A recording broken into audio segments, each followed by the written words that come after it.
ओम परमात्मने नमः। 17वें अध्याय में काल्य के काल्यध्य में आने की कथा तथा भगवान का ब्रजवासियों को दावानल से बचाना। राजा परीक्षित ने पूछा कि राजन, भगवान काल्य नाग ने नागों के निवास स्थान रमणक द्वीप को क्यों छोड़ा था और उस अकेले ने ही गरुड़ का कौन सा अपराध किया था? श्री सुखदेव जी ने कहा कि परीक्षित, पूर्व काल में गरुड़ जी को उपास स्वरूप प्राप्त होने वाले सर्पों ने यह नियम कर लिया था कि प्रत्येक मास में निर्दिष्ट वृक्ष के नीचे गरुड़ को एक सर्प की भेंट दी जाए।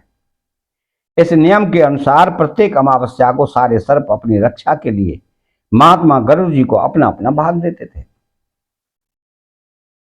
उन सर्पों में कद्रु का पुत्र काल्य नाग अपने विष और बल के घमंड से मतवाला हो रहा था। उसने गरुड़ का तिरस्कार करके स्वयं तो बलि देना दूर रहा, दूसरे सांप जो गरुड़ को बलि देते उसे भी खा जाता। परीक्षित, यह सुनकर भगवान के प्यारे पार्षद शक्तिशाली गरुड़ को बड़ा क्रोध आया। इसलिए उन्होंने काल्य नाग को मार डालने के विचार से बड़े वेग से उस पर आक्रमण किया। विषधर काल्य नाग ने जब देखा गरुड़ बड़े वेग से मुझ पर आक्रमण करने आ रहे हैं तो वो अपने 101 फन फैलाकर डसने के लिए उन पर टूट पड़ा। उसके पास शस्त्र थे, दांत, इसलिए उसने दांतों से गरुड़ को डस लिया। इस प्रकार वो अपनी भयावनी जीवें लपलपा रहा था। उसकी सांस लंबी चल रही थी, आंखें बड़ी डरावनी जान पड़ती थी। ताक्ष नंदन गरुड़ जी विष्णु भगवान के वाहन हैं और उनका वेग तथा पराक्रम भी अतुलनीय है। काल्य नाग की यह ढिठाई देखकर उनका क्रोध और भी बढ़ गया था। उन्होंने उसे अपने शरीर से झटक कर फेंक दिया एवं अपने सुनहले बाएं पंख से काल्य नाग पर बड़े जोर से प्रहार किया। उनके पंख की चोट से काल्य नाग घायल हो गया। वह घबरा कर वहां से भागा और यमुना के इस कुंड में चला आया। यमुना जी का यह कुंड गरुड़ के लिए अगम्य था, साथ ही वह इतना गहरा था कि उसमें दूसरे लोग भी नहीं जा सकते थे। इसी स्थान पर एक दिन क्षुधातुर गरुड़ ने तपस्वी सौरभी के मना करने पर भी अपने अभीष्ट भक्ष मत्स्य को बलपूर्वक पकड़कर खा लिया। अपने मुखिया मत्स्यराज के मारे जाने के कारण मछलियों को बड़ा कष्ट हुआ। वे अत्यंत दीन और व्याकुल हो गईं। उनकी यह दशा देखकर महर्षि सौभरी को बड़ी दया आई। उन्होंने उस कुंड में रहने वाले सब जीवों की भलाई के लिए गरुड़ को यह शाप दे दिया, यदि गरुड़ फिर कभी इस कुंड में घुसकर मछलियों को मारेगा तो उसी क्षण प्राणों से हाथ धो बैठेगा।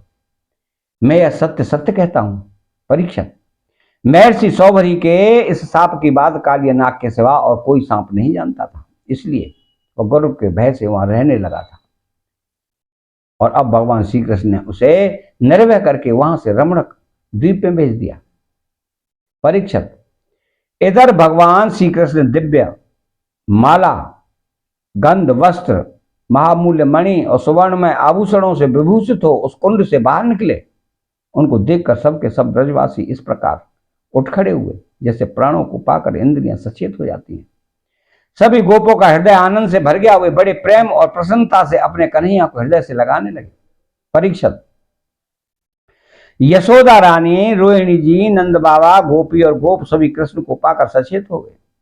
उनका मनोरथ सफल हो गया। बलराम जी तो भगवान का प्रभाव जानते ही थे। वे श्री कृष्ण को हृदय से लगाकर हंसने लगे। पर्वत, वृक्ष, गाय, बैल, बछड़े सबके सब आनंद मग्न हो गए। गोपों के कुलगुरु ब्राह्मणों ने अपनी पत्नियों के साथ नंद बाबा के पास आकर कहा कि नंद जी, तुम्हारे बालक को काल्य नाग ने पकड़ लिया था, सो छूट कर आ गया। यह बड़े सौभाग्य की बात है।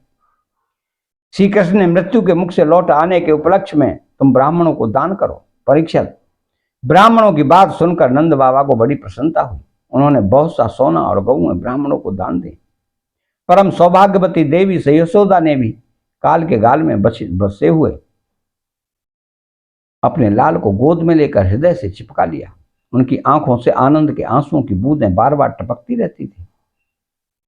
राजेंद्र, ब्रजवासी और गौएं सब बहुत ही थक गए थे। ऊपर से भूख प्यास भी लग रही थी, इसलिए उस रात वे ब्रज में नहीं गए, वहीं यमुना के तट पर सो रहे। गर्मी के दिन थे, उधर का वन सूख गया था। आधी रात के समय उसमें आग लग गई। उस आग ने सोए हुए ब्रजवासियों को चारों ओर से घेर लिया और उन्हें जलाने लगी। आग की आंच लगने पर ब्रजवासी घबरा कर उठ खड़े हुए और लीला मनुष्य भगवान श्री कृष्ण की शरण में गए। उन्होंने कहा, प्यारे श्री कृष्ण, श्याम सुंदर, महाभाग्यवान बलराम, तुम दोनों का बल विक्रम अनंत है। देखो देखो, भयंकर आग तुम्हारे सगे संबंधी हम स्वजनों को जलाना ही चाहती है। तुम में से सब सामर्थ्य हैं, हम तुम्हारे सुहृद हैं, इसलिए हम प्रलय की अपार आग से हमें बचाओ। प्रभु, हम मृत्यु से नहीं डरते, परंतु तुम्हारे अकुतो वह चरण कमल छोड़ने में हम असमर्थ हैं।